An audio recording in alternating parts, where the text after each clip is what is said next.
প্রিয় ছাত্রছাত্রীরা, আশা করি তোমরা ভালো আছো। আজ আমি বাঁকুড়া ইউনিভার্সিটির কম্পালসারি ইংরেজি বিষয়ের কিছু গুরুত্বপূর্ণ প্রশ্ন আলোচনা করব, যেটা তোমাদের খুবই উপযোগী হবে। ঠিক আছে, তো চলো শুরু করি আজকের প্রশ্ন। এবং স্ক্রিনে আমি দেখিয়ে দিচ্ছি যেগুলো আমি লিখেছি, সেগুলো স্ক্রিনে দিয়েও দিচ্ছি। স্ক্রিন দেখে তোমরা লিখে নাও এবং শুনে নাও। Who wrote loving in truth? Loving in truth থেকে দিচ্ছি প্রথমে। লাভিং ইন ট্রুথ কে লিখেছিল? Philip Sidney. এরপরে আসছি, what is the meaning of Astrophel and Stella? Astrophel means কি? স্টার লাভার, আর স্টেলা মিনস স্টার। ঠিক আছে, এটা আমি দুটো পার্টে কোশ্চেন হতো, একটা পার্ট করে দিয়েছি এবং শেষে দুটো পার্ট লিখে দিয়েছি, দেখবে হ্যাশট্যাগ দিয়ে। What type of sonnet is loving in truth? কী ধরনের সনেট? পেট্রোজেন সনেট আমরা জানি। নম্বর সি আর কি, option number C. To whom is the sonnet address? কাকে অ্যাড্রেস করা হয়েছে? ফিনেলফি, তোমরা জানো। C, option C. What is the meaning of the word fen? Fen মানে কি? ফেন মানে হলো গিয়ে কি? ডিজায়ারিং বা উইলিং। ঠিক আছে, খুবই গুরুত্বপূর্ণ এই প্রশ্নটা। এরপরে আসছি, what does the poet mean by fresh and fruitful shower? Fresh এবং ফ্রুটফুল সাওয়ার বলতে কি বোঝাচ্ছে? এটার ডিপার মিনিংটা দিয়ে একটা কোশ্চেন করা আছে এবং নর্মাল যে মিনিংটা সেটা দিয়েও করা আছে। Rains that make the land fruitful and fresh with production, বুঝতে পেরেছ? তো এখানে এটা অপশন নাম্বার সিটা কারেক্ট অ্যান্সার হবে।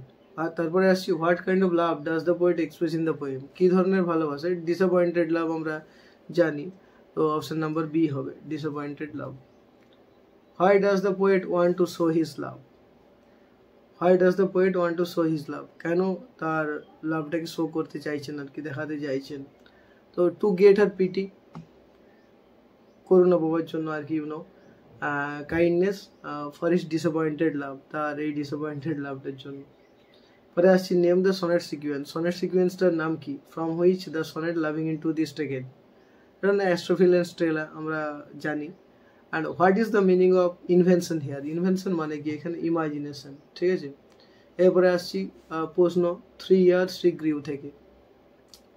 হু is she in the first line? সেটা কে? জানি আমরা, কে বলো তো? লুসি। এরপরে দেখো অপশন নাম্বার কি, a child letter name Lucy. এবারে লেখা আছে, পরে একটা প্রশ্ন আছে, ওইটাকে আমি কেটে এমসিকিউ করে দিয়েছি। দেখো, where did and how long did she grow?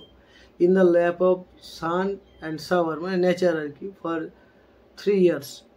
এইভাবে আমি অপশনটা ক্রিয়েট করেছি। What is my a lovelier flower on earth was never sown? Lucy, you know, Lucy is as lovely as a flower. Lucy হচ্ছে lovely as ফ্লাওয়ারের মতো, that was never. Care of the girl, কে বলো তো? Nature, জানো, option number C. What is meant by law and impulses in line 8? ঠিক আছে, natural laws and instincts. Where will nature take the girl? কোথায় নিয়ে, মানে কোথায় নিয়ে যাবে অ্যাকচুয়ালি? টু হার মেডেন ফর্মে নিয়ে যাবে, correct answer. What is meant by overseeing power in line 11? Who will feel it? Presence of nature, option number B, নেচারের উপস্থিতি। আর who will feel it? The girl. What will the girl learn from the fawn? ফনের কাছ থেকে কী শিখবে আর কি? Two B sportive হতে আর jubilant হতে। ওকে, ফন মানে আমরা জানি হরিণ শিশু।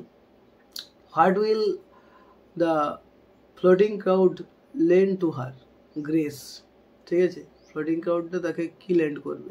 গ্রেস ল্যান্ড করবে। Who did she learn grace from? বুঝতে পারছো কার কাছ থেকে? The floating clouds, the floating ক্লাউডের কাছ থেকে। What shall mould the maiden's form and how? ঠিক আছে না, এটার উত্তর হয়ে যাবে কি? Divine grace through silent sympathy. Okay, তো এই প্রশ্নগুলো করো। এরপর এই দুটো চ্যাপ্টারের আমি দিলাম, এরপর বাকি চ্যাপ্টারগুলো আমি দিয়ে দেবো। এগুলো সব রেডি করা হয়ে গেছে, সময়ের জন্য ভিডিও করতে পারছি না। তো যাই হোক, আমি বাকি চ্যাপ্টারগুলো দিয়ে দিচ্ছি এবং এই যে পিডিএফটা আমি দেখাচ্ছি সেটাও তোমরা পেয়ে যাবে। তো ঠিক আছে, পরের ভিডিওতে দেখা হবে। এই প্রশ্নগুলো এখন করে নাও, ঠিক আছে? পরের দুটো চ্যাপ্টারও আমি দিচ্ছি।